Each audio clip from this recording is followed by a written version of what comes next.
नमस्कार दोस्तों, study bye सूरज sir channel में आपका स्वागत है। हम लोग बहुत अच्छे तरीके से जो स्पीड टाइम डिस्टेंस चैप्टर था उसके सारे क्वेश्चन को बहुत अच्छे तरीके से कर चुके हैं। ठीक है, जो मेरे प्लेलिस्ट में मौजूद है। आज मैं जो चैप्टर 2 शुरू करने जा रहा हूं मैथ का, जो आपका RPF, UP police constable, UPSI, SSC, CGL तक के एग्जाम्स में बहुत ही ज्यादा हेल्प करेगा। और जब ये चैप्टर खत्म हो जाएगा तो आप जब दोस्तों सवाल लगाएंगे तो आपसे बुक का एक भी क्वेश्चन नहीं छूटेगा। तो आज हम लोग ट्रेन चैप्टर पढ़ने जा रहे हैं। इससे पहले आपने अगर जो मेरे चैनल को नए व्यूअर्स हैं सब्सक्राइब नहीं किया है और ऑल बटन पे क्लिक नहीं किया है तो कर दीजिए, जिससे सारे नोटिफिकेशन आपको जाते रहे, समय समय पे मिलते रहे। तो आज मैं जो चैप्टर शुरू करने जा रहा हूं, चैप्टर का नाम है ट्रेन। यह भी स्पीड टाइम डिस्टेंस की तरह ही मतलब कॉन्सेप्ट इसका है, लेकिन जो तरीका है वो कुछ लगाने का अलग है। कुछ नए कॉन्सेप्ट इसमें शामिल होते हैं, इसलिए मैंने इसको नए चैप्टर की तरह ले लिया है।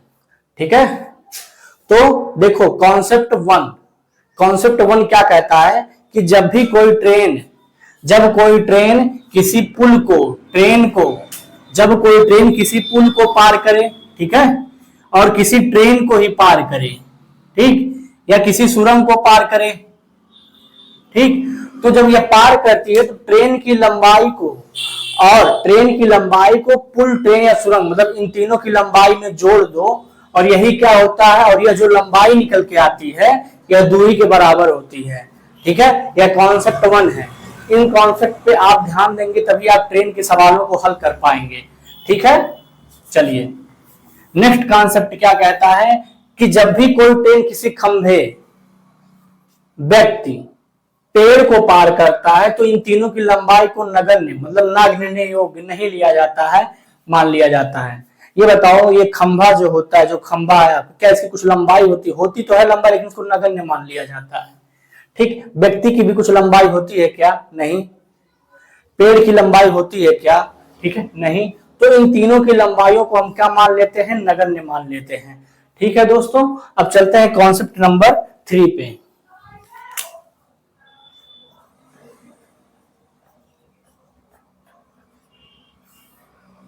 कॉन्सेप्ट 3 किसका है? रिलेटिव स्पीड का। रिलेटिव स्पीड का कॉन्सेप्ट है। ठीक है, रिलेटिव स्पीड का कॉन्सेप्ट क्या है? जैसे मान लो ये एक ट्रेन है, ठीक है, ये ट्रेन है, ठीक, और ये जो ट्रेन है जा रही है किस दिशा में? इस दिशा में। ये ट्रेन किस दिशा में जा रही है? इस दिशा में जा रही है। ठीक है, और एक अन्य ट्रेन है, ठीक, एक अन्य ट्रेन है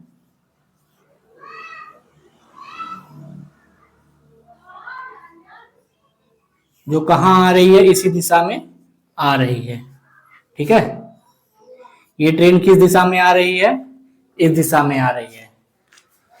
जब एक ट्रेन जा रही है इस दिशा में, एक ट्रेन आ रही है इस दिशा में, तो मतलब तो तुमसे पूछो इन दोनों का, अगर इसका स्पीड s1 है और इसका स्पीड s2 है, ठीक है, तो मैं इनका जो रिलेटिव स्पीड आपसे पूछूं, रिलेटिव स्पीड कितना होगा?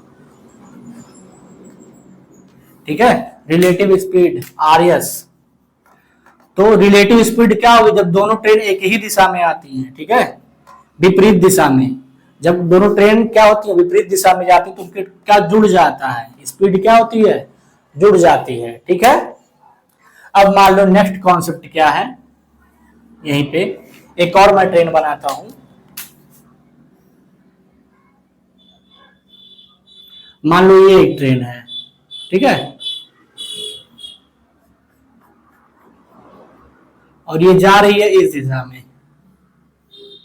किस दिशा में जा रही है? इस दिशा में जा रही है। ट्रेन, बस, कुछ भी ले लो, ठीक है, इस दिशा में जा रही है। ठीक,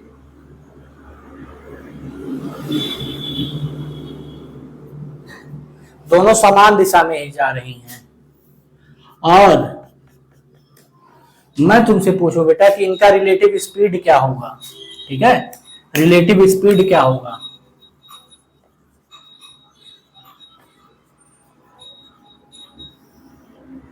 रिलेटिव स्पीड क्या होगा। तो इस सिचुएशन में क्या होता है, इस सिचुएशन में रिलेटिव स्पीड को क्या कर दिया जाता है, माइनस कर दिया जाता है। तो ये तीन कॉन्सेप्ट ध्यान देना। पहला कॉन्सेप्ट क्या है, जब भी कोई ट्रेन पुल, ट्रेन या सुरंग को पार करती है तो ट्रेन की लंबाई में, मतलब जो ट्रेन की लंबाई दिया हुआ है और जो इसकी लंबाई दी हुई है उसको इसमें जोड़ देते हैं और यह क्या निकल के आता है, यह दूरी निकल के आती है। और दूसरा कॉन्सेप्ट क्या है कि जब भी कोई ट्रेन किसी खंभे को पार करे, किसी व्यक्ति को पार करे, किसी पेड़ को पार करती है तो उसकी लंबाई को हम क्या मान लेते हैं, नगण्य मान लेते हैं। और तीसरा कॉन्सेप्ट रिलेटिव स्पीड का जो बहुत ही ज्यादा इंपॉर्टेंट है, क्या है कि जब कोई ट्रेन, ठीक है, विपरीत दिशा में से एक ट्रेन इस दिशा में या फिर एक ट्रेन इस दिशा में आती है तो उनके रिलेटिव स्पीड को हम क्या करते हैं, जोड़ लेते हैं। जब कोई ट्रेन एक ही दिशा में चलती है तो उनका रिलेटिव स्पीड क्या होता है, घट जाता है। तो चलते हैं हम नए सवालों पे, क्वेश्चन नंबर 1 पे। चलो देखो, जैसे ये सवाल क्या कहता है कि 350 मीटर की एक लंबी रेलगाड़ी 250 मीटर लंबे पुल को 20 सेकंड में पार करती है, तो रेलगाड़ी की चाल किलोमीटर पर आवर में क्या है। ठीक है, ध्यान से सुनो, ये चेक क्या कह रहा है कि 350 मीटर, तो कॉन्सेप्ट 1 बाई कॉन्सेप्ट 1 ये याद है ना आपको,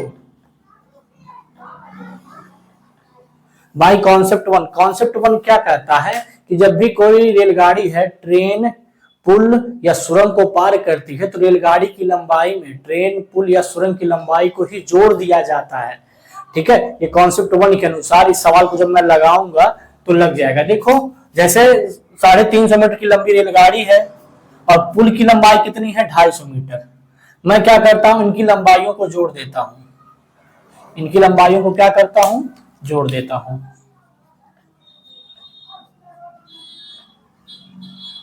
ठीक, हमसे क्या पूछा है, चाल क्या होता है, स्पीड इक्वल टू क्या होता है, speed equal to distance upon time.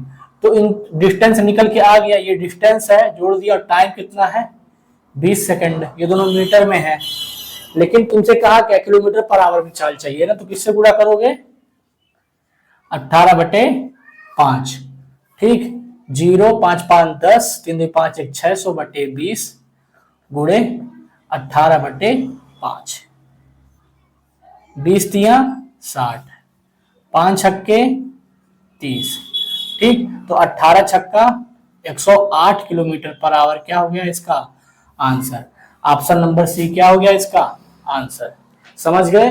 चलते हैं हम क्वेश्चन नंबर 2 पे। तो देखो, ये सवाल क्या कह रहा है, 72 किलोमीटर पर आवर की चाल से चल रही है एक ट्रेन 36 सेकंड में एक विद्युत पोल को पार कर जाती है, तो ट्रेन की लंबाई क्या होगी। ठीक है, देखो ध्यान से कैसे करोगे इस सवाल को। ट्रेन की स्पीड कितनी है, 72 किलोमीटर पर आवर। ठीक है, चूंकि यहाँ पे 36 सेकंड है, किलोमीटर पर आवर में है, और आपको ट्रेन की लंबाई मीटर में ज्ञात करनी है, तो जब किलोमीटर पर आवर में तो इसको मीटर पर सेकंड में लाओ। तो कैसे लाओगे, मैंने क्या बताया था, 5/18 से गुणा करके। तो इसकी स्पीड कितनी हो गई, 20 मीटर पर सेकंड। ठीक, कितने स्पीड कितनी हो गई, 20 मीटर पर सेकंड। और कितना टाइम लेता है पार करने में पोल को, विद्युत पोल को, 36 सेकंड। तुमसे इसकी लंबाई पूछिए, डी पूछा है, डी बराबर क्या होता है, यस इंटू टी। स्पीड कितनी दी है, 20, टी कितना है, 36, तो क्या आ जाएगा, 720 मीटर। क्या आ जाएगा, 720 मीटर। ठीक, चलते हम क्वेश्चन नंबर 3 पे। जैसे देखिए क्या कह रहा है कि 150 मीटर लंबी एक रेलगाड़ी 90 किलोमीटर पर आवर की चाल से चल रही है, तो यह रेलगाड़ी 300 मीटर लंबे प्लेटफॉर्म को कितने समय में पार कर जाएगी। ठीक है, तो क्या है, देखो कॉन्सेप्ट नंबर 1 के अनुसार हम क्या करेंगे, दोनों लंबाइयों को जोड़ लेंगे।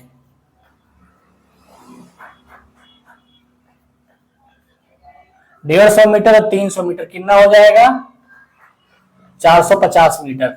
ठीक है, और ये देखो, ये जो रेलगाड़ी की चाल है 90 किलोमीटर पर आवर है, चूंकि दोनों जगह मीटर मीटर है। ठीक है, और ये किलोमीटर पर आवर में है तो इसको मीटर पर सेकंड में बदलेंगे, और बदलने के लिए हम किससे गुणा करेंगे, 5/18 से। 18 पचे 90, तो इसकी स्पीड कितनी आ जाएगी 25 मीटर पर सेकेंड। ठीक है, स्पीड कितनी आ गई 25 मीटर पर सेकेंड। तुमसे टाइम पूछा है, टाइम कितना लगेगा। टाइम क्या होता है, टी बराबर डी बटे एस होता है ना। डी कितना है 450 मीटर, डी कितना है 450 मीटर।